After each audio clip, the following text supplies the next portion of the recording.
The paper felt heavier than it should have. Thin, ordinary. But it burned my fingers like it knew what it carried. Dad was laughing when my phone vibrated in my pocket. One short message, no name.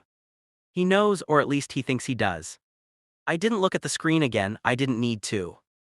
The room smelled like roasted meat and fake affection. The long dining table glowed under warm lights meant to soften sharp truths. My mother sat beside him, smiling too hard, her hand resting on his wrist like a claim. Dad lifted his glass.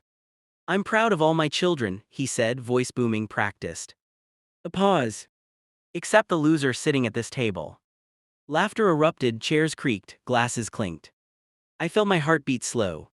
That always happened right before something irreversible. I looked at him, really looked. The man who taught me how to drive. The man who taught me how to lie by example. I stood up, the room quieted, confused by the interruption.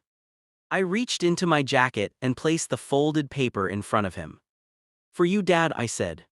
"Happy Father's Day." Then I turned and walked out. Behind me, someone laughed again, awkward this time. Outside, the night air cut clean. I took the keys from my pocket.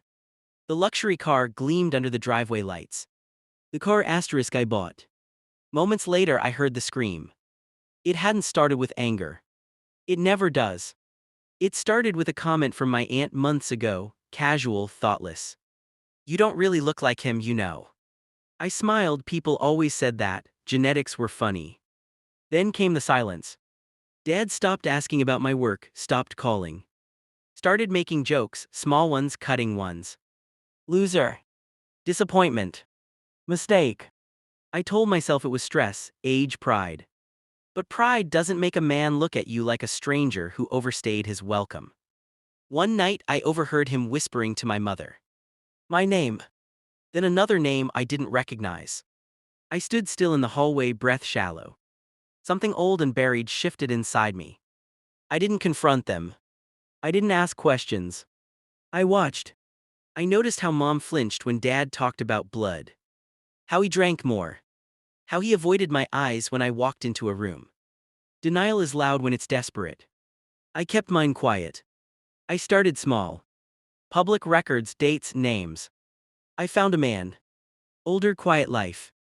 A connection to my mother from decades ago, brief, hidden, erased. I ordered the DNA test without emotion. Just logistics. At dinner I laughed at Dad's jokes. I listened as he lectured my siblings about legacy and honor. I paid for vacations, gifts. Even the car. Generosity is a powerful disguise. Inside I was dissecting memories. Mom crying alone when I was 12. Dad leaving for work trips that never aligned. The test arrived in a plain envelope. No drama, no sound. I didn't open it for 2 days. Control isn't about speed. It's about timing. When I finally read the results, I felt nothing. No shock, no grief. Just confirmation.